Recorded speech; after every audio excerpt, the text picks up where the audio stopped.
Students and welcome in standard 6. Students, we are studying our first chapter of geography, standard 6, that is the earth in the solar system. In the first video we saw about what is the solar system, which factors are included in the solar system. So students, in this video we are starting our first chapter, that is the earth in the solar system. And students, you have to open the page number first, chapter number first, and you have to put your finger on that first line. Okay. So students, our first chapter, that is the earth in the solar system. So we are going to start our chapter. How wonderful it is to watch the sky after sunset. One would first notice one or two bright dots shining in the sky. बच्चों, हमें कितना अच्छा लगता है sunset के बाद का sky दिखना, बहुत वंडरफुल दिखता है।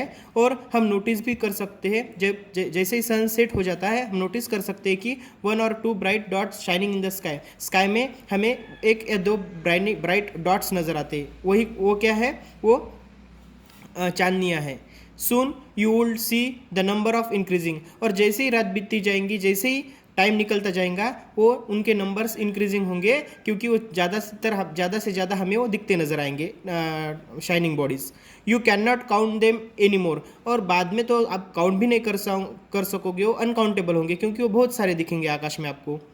The whole sky is filled with the shining objects, some are bright others dim. आपको पूरा स्काई शाइनिंग ऑब्जेक्ट से भरे वाला दिखेगा, उसमें से कुछ ब्राइट होंगे, कुछ डिम कलर के होंगे, कुछ चमकेंगे, कुछ नहीं चमकेंगे। It seems as if the sky turn with diamonds, ऐसा दिखेगा कि पूरा स्काई डायमंड से भरे वाला है।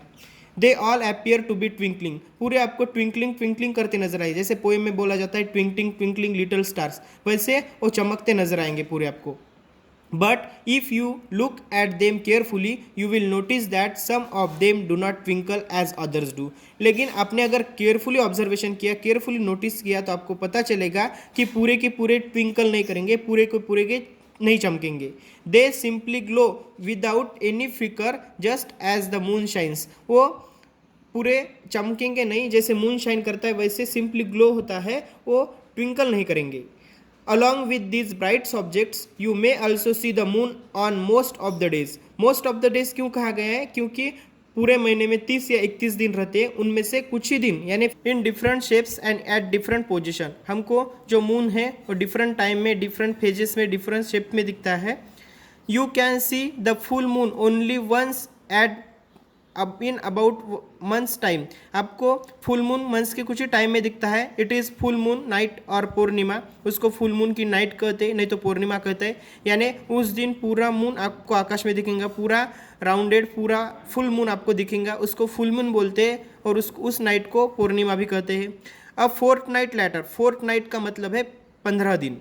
15 दिन बाद you can not see it at all, आपको नहीं दिखेगा, क्योंकि फेजेस बदलते जाते हैं। हम आगे देखेंगे द फेजेस ऑफ मून, उसमें हमें पता चलेगा कि 15 दिन के बाद फुल मून दिखेगा, उससे ही करेक्ट 15 दिन के बाद आपको न्यू मून दिखेगा। न्यू मून की रात यानी अमावस्या, यानी अमावस्या और पूर्णिमा, इनमें 15 दिन का गैप रहता है। It is a new moon night और अमावस्या, देखो जिस दिन आपको चंद्रमा दिखेगा ही नहीं 15 दिन बाद, उसको न्यू मून नाइट कहते हैं, और उसको अमावस्या भी कहते हैं। On this day you can watch the night sky best provided it's is clear night, उसको क्लियर नाइट बोलते हैं, यानी अमावस की रात में आप पूरा स्काई ऑब्जर्व अच्छे से कर सकते हो। Do you wonder why can't we see the moon and all those bright tiny objects during day time, आपको तो आश्चर्य लगेगा कि क्यों नहीं दिखेंगे। Do you wonder why can't we see the moon at all those bright tiny objects during day time, हम day time में क्यों ये सब चीज़ें नहीं देख पाते? It is because the very bright light of sun does not allow us to see all these bright objects of the night sky. Night sky के ये जो चंद्रमा, चांदनियाँ, ये जो नाइट स्काई के जो ऑब्जेक्ट्स है, ये सूरज की तीव्र रोशनी की वजह से हम देख नहीं पाते, ऐसे इसका मतलब बताया गया है। The sun, the moon and all those object shining in the night sky are called as celestial bodies. Students, this is the definition of celestial bodies. Celestial bodies यानी क्या? अवकाशीय जो वस्तुएं हैं, इनकी ये डेफिनेशन बताई गई। तो सेलेस्टियल बॉडीज कौन कौन से बताए गए हैं? The sun, the moon and all those objects shining in the night sky, night sky में शाइनिंग करने वाले सभी ऑब्जेक्ट्स, ये सबको मिलके कहा गया है celestial bodies. Some celestial bodies are very big and hot, कुछ बहुत वेरी बिग एंड हॉट, जैसे कि सन है, बहुत बड़ा है और सबसे बड़ा आग का गोला है, हॉट है। They are made up of gases, वो पूरा गैसेस से बने वाला है। ये जो सेलेस्टियल बॉडीज रहते हैं ये गैसेस से बने वाले रहते हैं। They have their own heat and light, उनकी खुद की रोशनी रहती है, उनकी खुद की उष्णता रहती है।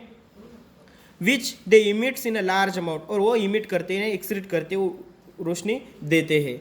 This celestial bodies are called as stars. देखो, जिनकी खुद की रोशनी रहती है, जिनका खुद का लाइट रहता है, और जो लार्ज बड़े रहते हैं, लार्ज अमाउंट में हीट इमिट करते हैं, उन सब सेलेस्टियल बॉडीज को हम स्टार्स कहते। जैसे सन इज अ स्टार, मैंने पहले आपको एग्जांपल दिया था, सन एक स्टार है जो क्या है, सबसे बड़ा है, बिग हॉट का गोला है, हॉट गोला है, गैसेस से भरे वाला, और वो क्या करता है, large amount of energy emit करता है।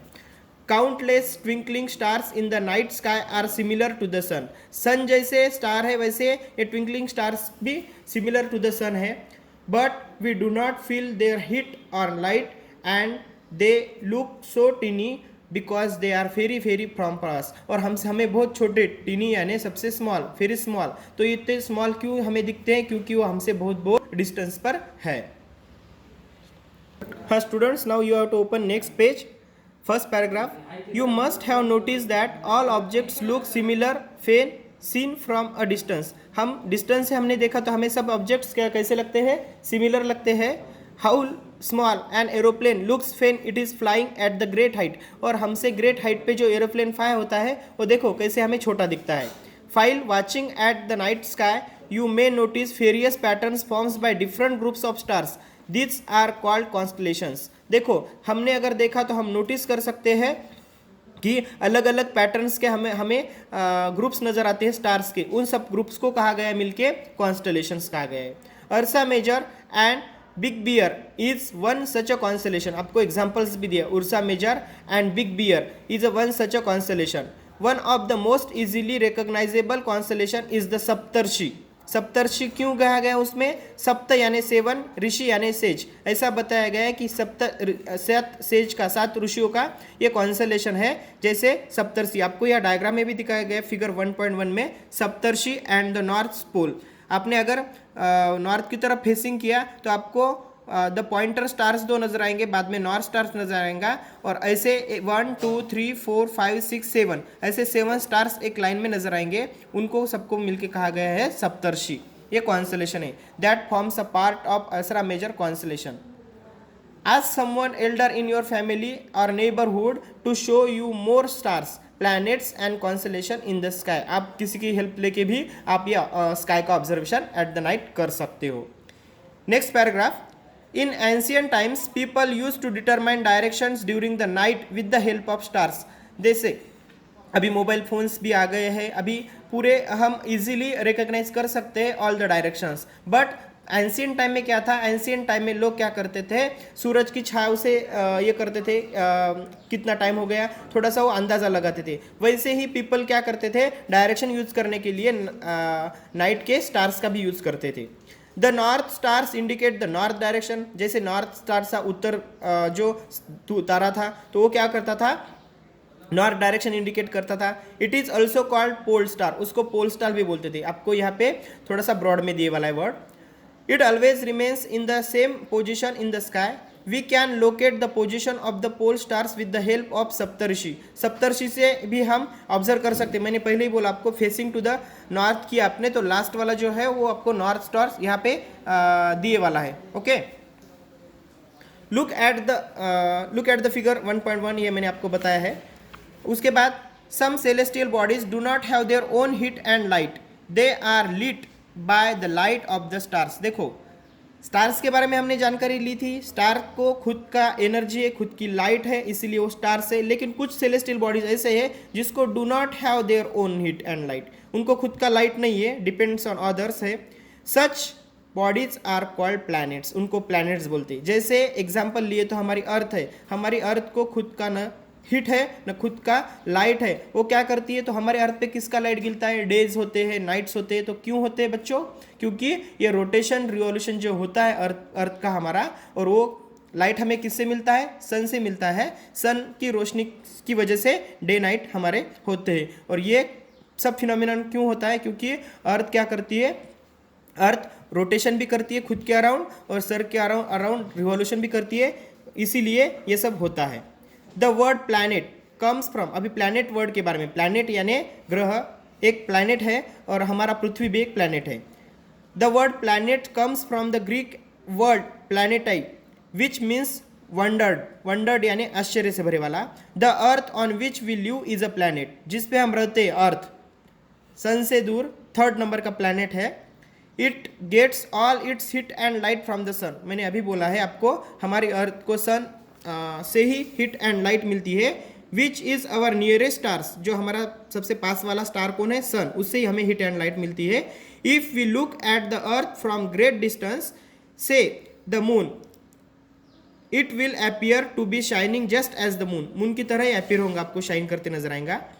The moon that we see in the sky is satellite, देखो हम स्काई में जो मून दिखते हैं वो सैटेलाइट है, moon is called earth satellite, ध्यान में रखना है हमें, moon is the earth satellite, earth का सैटेलाइट है। It is a companion of our earth and moves around it like our earth. There are 8 other planets that get heat and light from the sun, देखो हमारी अर्थ के जैसे 8 planet है जो सन के around revolution करते हैं और सन थ्रू ही उनको हीट एंड लाइट मिलती है। Some of them have their moons too, और कुछ को खुद के मून से, जैसे हमारी अर्थ का मून है, moon is the earth satellite, वैसे बाकी भी प्लैनेट्स, कुछ प्लैनेट ऐसे ही जिनको खुद का मून है। बच्चों इसके बाद हमें द सोलर सिस्टम की जानकारी लेनी है, वो हम नेक्स्ट वीडियो में लेंगे।